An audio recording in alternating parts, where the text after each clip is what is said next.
नमस्कार, आप देख रहे हैं सी न्यूज भारत। मैं हूं आपके साथ ज्योति अरोरा। वक्त हो गया है न्यूज बुलेटिन का और इस न्यूज बुलेटिन में हम जानेंगे कि ईंट से भरा हुआ ट्रैक्टर ट्रॉली कहां अनियंत्रित होकर बीच सड़क पर पलट गया।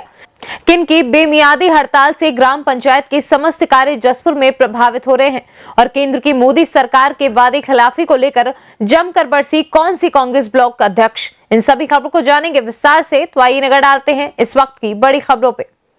एटा के थाना क्षेत्र शकरौली अंतर्गत एटा टूंडला मार्ग स्थित गांव सुंदरगढ़ के पास एक ईंट से भरा हुआ ट्रैक्टर ट्रॉली अनियंत्रित होकर बीच सड़क पर पलट गई। आपको बता दें कि उस समय सड़क पर आसपास कोई वाहन नहीं था। ट्रैक्टर चालक समेत 4 लोग ट्रैक्टर पर ही बैठे थे। किसी को चोट नहीं लगी है। बहुत बड़ा हादसा होने से टल गया। पूछने पर चालक द्वारा सिड़पुरा का ट्रैक्टर बताया गया है।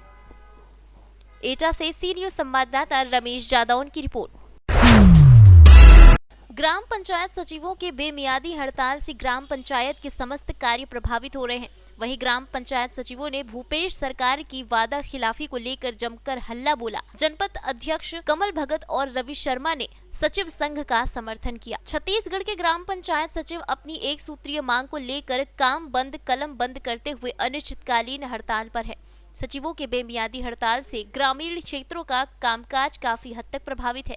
ऐसे में उनके समर्थन में कांसाबेल ब्लॉक के जनपद अध्यक्ष कमल भगत और जनपद सदस्य रवि शर्मा ने समर्थन करते हुए भूपेश बघेल के नाम से पत्र देते हुए शीघ्र मांग पूरी होने की मांग की और कहा कि पंचायत सचिव शासन की योजनाओं का जमीनी स्तर पर क्रियान्वयन करते हैं। सचिवों ने नारेबाजी करते हुए छत्तीसगढ़ सरकार के किए गए वायदे को याद दिलाते हुए जमकर नारेबाजी कर अपनी भड़ास निकाली। जसपुर से सी न्यूज संवाददाता संतोष की रिपोर्ट। कांग्रेस कार्यालय में कांसाबेल के सभी कांग्रेस कार्यकर्ता और पदाधिकारी एकत्रित हुए और कांसाबेल ब्लॉक अध्यक्ष पूनम गुप्ता ने प्रेस कॉन्फ्रेंस रखी, जिसमें उन्होंने धान खरीदी के विषय में बहुत सारे आरोप केंद्र सरकार और पिछली भाजपा की रमन सरकार के ऊपर लगाए। पूनम गुप्ता ने बताया कि केंद्र की मोदी सरकार वादा खिलाफी कर रही है। केंद्र ने 60 लाख मैट्रिक टन धान छत्तीसगढ़ के किसानों से खरीदने का वादा किया था, मगर अब तक सिर्फ 24 लाख मैट्रिक टन खरीद की है। इस प्रेस कॉन्फ्रेंसिंग में कांसाबेल ब्लॉक अध्यक्ष पूनम गुप्ता, कुलवंत सिंह भाटिया, जनपद उपाध्यक्ष कांसाबेल राम भगत अग्रवाल, पीसीसी कांग्रेस कमेटी छत्तीसगढ़ रवि शर्मा, जिला अध्यक्ष युवा कांग्रेस हंसराज अग्रवाल, रंजीत यादव, मीडिया प्रभारी लीलापत यादव, ललित प्रसाद साय, दिनेश राय, उपसरपंच कांसाबेल के साथ अन्य कार्यकर्ता शामिल हुए। राम भगत अग्रवाल जी, हमारे जिला के युवा जिला अध्यक्ष रवि शर्मा जी, हमारे जिला प्रतिनिधि ललित जैन जी और सभी साथी भाई। तो आज का जो ये पत्रकार प्रेस वार्ता रखा गया है, इसमें आए हुए हमारे मीडिया के साथी भाई, आप सबको भी स्वागत है। आज के इस कार्यक्रम में धान बेचने में जो किसानों को परेशानी हो रही है, बारदाना के संबंध में, धान के उठाव के संबंध में, तो इसके संबंध में है। मोदी सरकार के 3 काले कानून के खिलाफ देश भर में किसान आंदोलन कर रहे हैं। छत्तीसगढ़ में मुख्यमंत्री भूपेश बघेल की सरकार किसानों का धान समर्थन मूल्य में खरीद रही है। 20 लाख से अधिक किसानों से अभी तक 54 लाख मैट्रिक टन धान की खरीदी होने जा रही है। ऐसे में किसान विरोधी भाजपा और भाजपा के नेता नरेंद्र मोदी सरकार के 3 किसान विरोधी काला कानून से जनता का ध्यान हटाने के लिए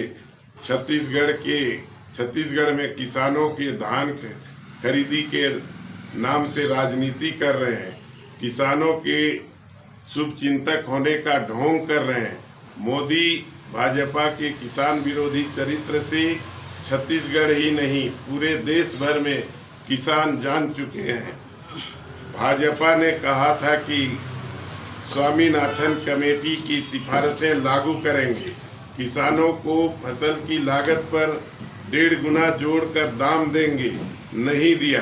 भाजपा ने कहा था 2022 तक किसानों की आय दुगुनी करेंगे, अभी तक किसानों की आय बढ़ाने के लिए कुछ भी नहीं किया।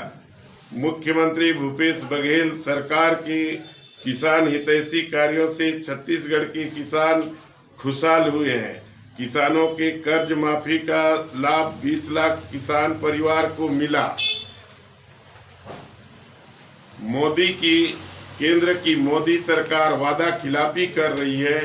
केंद्र ने 60 लाख मीट्रिक टन धान छत्तीसगढ़ के किसानों से खरीदने का वादा किया था, परंतु अब तक सिर्फ 24 लाख मीट्रिक टन खरीद की अनुमति एफसीआई को दी है। मोदी जी व केंद्र सरकार को यह आपत्ति है कि उन्होंने लिखित में भेजी है कि जसपुर से सी न्यूज संवाददाता संतोष की रिपोर्ट। झाबुआ जिले के थांदला गांव में केंद्र सरकार और मध्य प्रदेश सरकार की जन कल्याणकारी योजनाओं का पत्रक वितरण किया गया। केंद्रीय मंत्री नरेंद्र सिंह तोमर ने किसानों के नाम पत्र जारी कर कहा कि किसान भ्रमित ना हो, हम किसानों के हित में और लाभ पहुंचाने का काम कर रहे हैं। मध्य प्रदेश के मुख्यमंत्री शिवराज सरकार ने मुख्यमंत्री किसान कल्याण योजना प्रारंभ की। इस योजना के अंतर्गत 3200 करोड़ रुपए की राशि किसान सम्मान निधि के रूप में बैंकों में किसान के खातों में जमा किए गए। 0% ब्याज किसानों को ऋण उपलब्ध कराया। कई योजनाओं से किसानों को लाभ पहुंचाया। मध्य प्रदेश से सी न्यूज संवाददाता चंद्रकांत पुजारी की रिपोर्ट। मामला श्योपुर जिले के बड़ौदा तहसील का है, जहां अतिक्रमण अभियान के चलते तहसीलदार भरत नायक और नगर परिषद की टीम अतिक्रमण हटाने शासकीय भूमि पर चल रहे एक नॉनवेज होटल पर पहुंची, लेकिन कार्यवाही को देख अतिक्रमणकारियों ने लाठी डंडों और पत्थरों से हमला बोल दिया, जिसमें जेसीबी चालक को गंभीर चोटें आई। जेसीबी पर लाठी और पत्थरों से वार कर जेसीबी को फोड़ दिया गया। अतिक्रमणकारियों के हौसले इतने बुलंद थे कि तहसीलदार भरत नायक से अभद्र भाषा का प्रयोग करते हुए जान से मारने की धमकी तक दे डाली। और जब ये पूरा घटनाक्रम चल रहा था, तब वहां पुलिस के 7 से 8 जवान मूक दर्शक बनकर पूरी घटना का लुत्फ उठा रहे थे। सूत्रों से जानकारी मिली है कि अतिक्रमणकारी इतने रसूखदार हैं कि पुलिस उनके खिलाफ आवेदन भी नहीं चाहती है, या यूं कहे कि पुलिस उनसे खौफ खाती है। पूरा इसके बारे में क्या बताएंगे? आज से अतिक्रमण विरोधी मुहिम शुरू हुई है। माननीय मुख्यमंत्री जी शासन के निर्देशानुसार जो भूमाफिया है, अतिक्रमण जो है, उनके विरुद्ध कार्रवाई आज शुरू की गई और उसमें अतिक्रमण हटाया गया बड़ौदा में। और आज अतिक्रमण हटाने की कार्रवाई के दौरान कुछ लोगों ने इसमें शासकीय कार्य में बाधा पैदा की और उनके द्वारा मौके पर भीड़ को उकसा के उपद्रव करने का प्रयास किया गया और उनके विरुद्ध कार्रवाई के लिए थाने में एक एप्लीकेशन दी गई है। फिर कितने आदमी होंगे वहाँ पर जिन्होंने मतलब ऐसा काम किया है? लगभग 40-50 लोग थे लगभग। उनके द्वारा उपद्रव पैदा करके और शासकीय कार्य में बाधा पैदा की गई, जिसके लिए थाने में लिख दिया गया है। उनके ऊपर उचित कार्रवाई होनी चाहिए। सर, जो दुकान टूटी उनके पास दस्तावेज वगैरह मिले, कुछ उनके कागज वगैरह तो होंगे नहीं उनके पास? उनको नगर पालिका द्वारा पूर्व में नोटिस दिए गए थे और उसी आधार पर नियमानुसार हटाने की कार्रवाई की जा रही है। श्योपुर से सी न्यूज संवाददाता चेतन की रिपोर्ट। फिलहाल के लिए न्यूज बुलेटिन में बस इतना ही। देश और दुनिया की तमाम बड़ी खबरों के लिए आप देखते रहिए सी न्यूज भारत।